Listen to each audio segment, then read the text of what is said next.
Hey, it's Lynn Brown, and welcome to the Gritty Women Global podcast. I'm a speaker, trainer, and coach with the John Maxwell team. Y'all, I literally spent the first half of my life stuck in status quo. I was a champion people pleaser. I could not see my limiting beliefs holding me back until one day. And I remember exactly where I was standing, but I took one step in the direction of my dreams. It was actually more like a deep dive. I was in so over my head, but you know what they say, it really doesn't matter how deep the water is when you're in over your head. So I'll be the first to tell you that I'm a slow learner. I mean, it has literally taken me the first half of my life to get this one thing I'm about to share with you. But I finally realized it.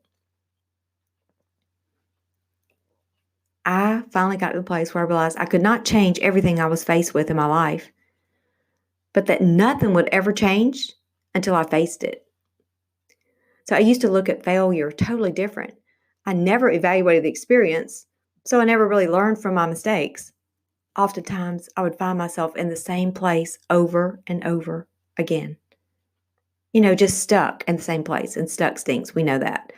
And maybe you're not there, but maybe you have a friend of a friend that's stuck. And you're thinking, I wish they would listen to this podcast. But let's just apply this to our own lives today. So whenever I would take a tumble or an epic fail or a face plant in whatever area of my life, from finances to food choices, and trust me, I have made some huge mistakes. My biggest concern was hoping nobody saw me. It's like if you've ever fallen down in public, like in a public place, you jump up so fast, look around to see if anybody was watching you.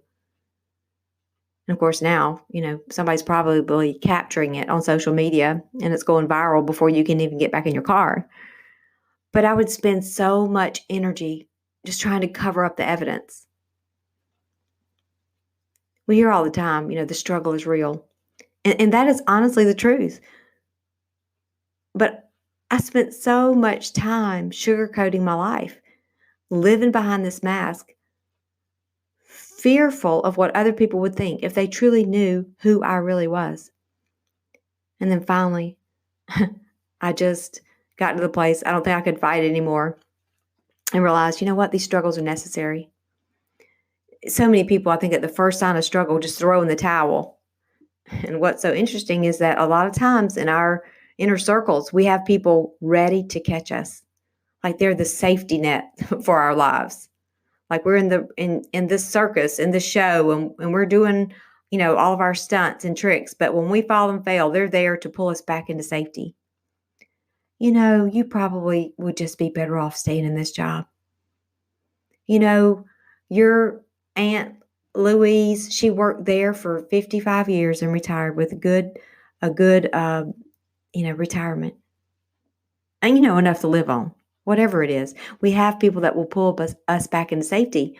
For example, if you're working on a health goal and you go out to eat with your friends and you're going to the delicious, awesome, brick oven pizzeria, and everyone gets the huge cheesy, bread before and the garlic knots and all that stuff, and you order a salad.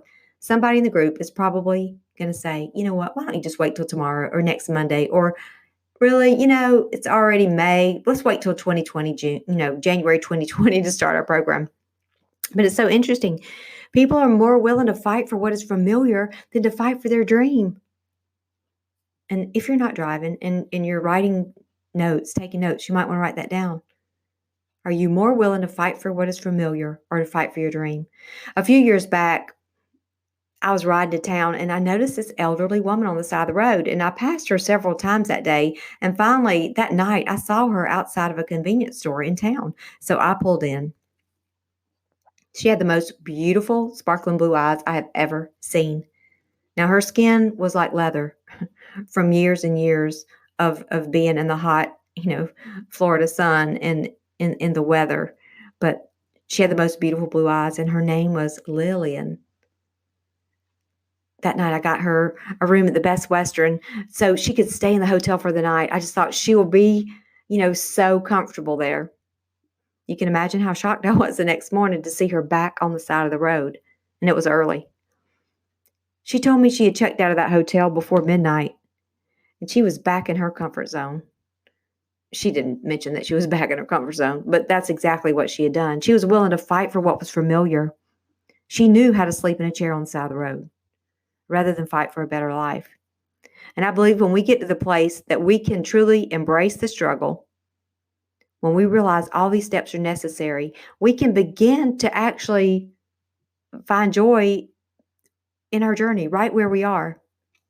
You just need to be who you are where you are. Now, I'm not saying stay there forever. We're not trees, so we can leave. Haha, no pun intended.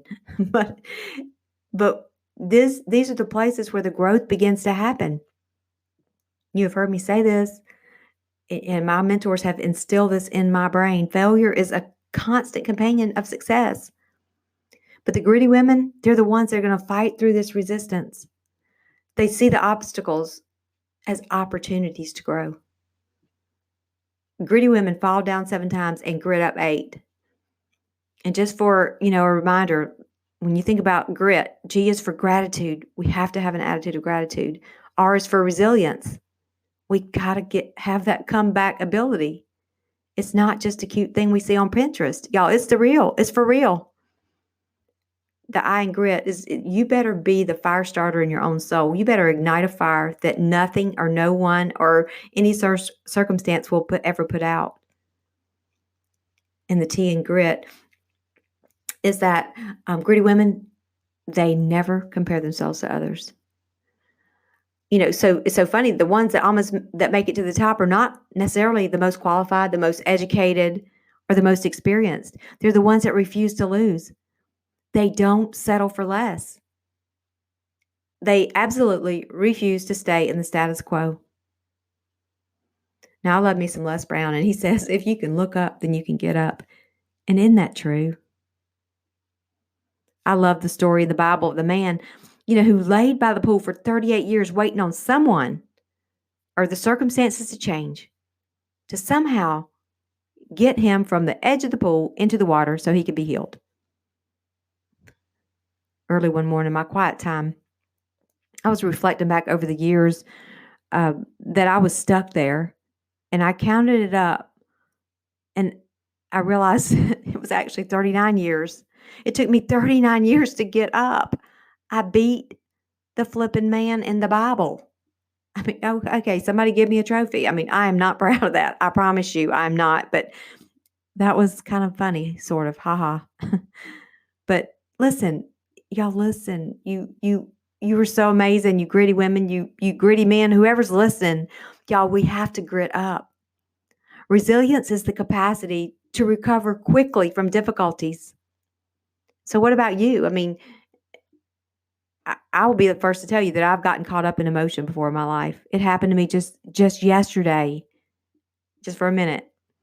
It happened, but the drama in your life, do you get caught up there? I mean, there have been times I've camped out there for a few days. I'm talking about set up the camper, get the twinkle lights, make the s'mores.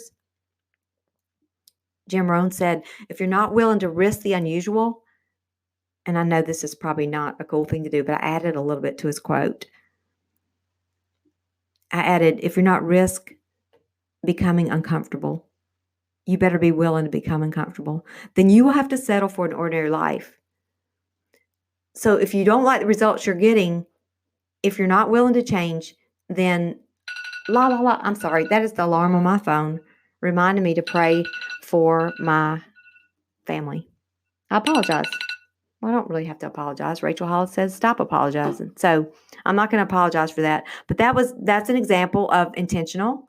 That's an example of being grateful for the things that my family is experiencing right now, and to remind me to pray for them every hour. So let's get back to Jim Rohn's quote. So if you're not getting the results you want and you're not willing to change, then I'm not gonna stay with you there. I'm not here to be a cheerleader. I'm here to partner with you, to share with you things that I have applied to my life. And because I've done this, I'm not trying to impress you, but I'm getting results in my life that I've never seen before. So if you want to get results that you've never seen before, you have to do things you've never done before. And so many of you listen to the sound of my voice are so far ahead of me. But I love that because I love having people in my life that are bigger, faster, and stronger than me. Now, there was a time in my life that I ran from that. I wanted to be, the sharpest tool in the shed. Let me just tell you, if you're the sharpest tool in the shed or the head of the class, you better be running out of that place as fast as you can. And you better be finding some people they're way ahead of you. That's a whole nother episode coming later, but we hear so much now about personal growth, personal development. We see women for the first time in a long time stepping into who they were created to be. No person created on the face of this earth was created to be small. Man, woman, child, it doesn't matter. So let's think about you. We hear so much about the cultures of organizations and the language, of the culture in an organization, the DNA of the tribe. I'm personally, involved in the John Maxwell team, and I will tell you, to be in a culture of people that, it's growing super fast. We're talking about 25,000 coaches, but have the same heart. We think different thoughts, but we believe the same. And our one belief is to make a difference in the world. So what is your DNA of your tribe? But more than that, what is the DNA of you? Not your boss's DNA, not your co-workers, not your Aunt Edna's DNA, not your grandmother, not the culture of the supper table or when you're out with your friends, but you. Start with you. If there was a mission statement nailed on your heart, what would it say? Warren Buffett said that in the business world, the rear view mirror is always clearer than the windshield. And I honestly think that's true in all areas of our life. I think hindsight's 20/20. But clarity is important. We better be making the windshield of our life pretty clear. We got to know who we are. We got to know why we're here and how we're going to get to where we're going. It's not going to happen overnight either. Just for today, when the stuff hits the fan, today you have a choice. So are you going to be prepared ahead of time? My parents always, encourage us to have a plan ahead of time. It's like having an exit plan. If there's a fire, have an exit plan. Know what you're going to do before. So just for today, when the stuff hits the fan, maybe someone cuts you off in traffic. How are you going to respond? If you get to the ATM and it says insufficient funds, if you don't get the raise or the new position, or even if you do, whether it's success or failure, or learns, as we like to say, that meets you today, we cannot stay there long, no matter what. In John Maxwell's 15 Laws of Growth, the law of pain says, good management of bad situations leads to great growth. About 12 years ago, my brother-in-law was blindsided by a cancer diagnosis as he waited for his radiation treatment one morning at Emory in Atlanta, Georgia, on a table with a metal mask on his face, bolted to the table. He had a choice to look up. There was a young boy waiting beside him, and Steve could hear the young boy's conversation, and he was filled with fear. He was also facing radiation at age 11. So Steve prayed for him. Steve chose to look up. He got up that day. Now, he could not get up. He couldn't leave the table. He was bolted to the table. But he chose to get up. And by the way, Steve is cancer-free, and he spends endless hours equipping and mentoring young athletes, on the baseball field to be the best versions of themselves. So today, just what if when it hits the fan, because it's going to, let's just cut some time that we stay down.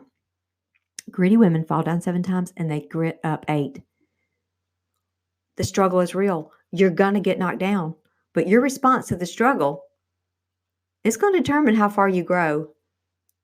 Not so much how far you go, but how far you grow, because it's who you are becoming in this process that matters most. It matters more than the trophy at the end. It's the story that people love to hear. It's a story of triumph.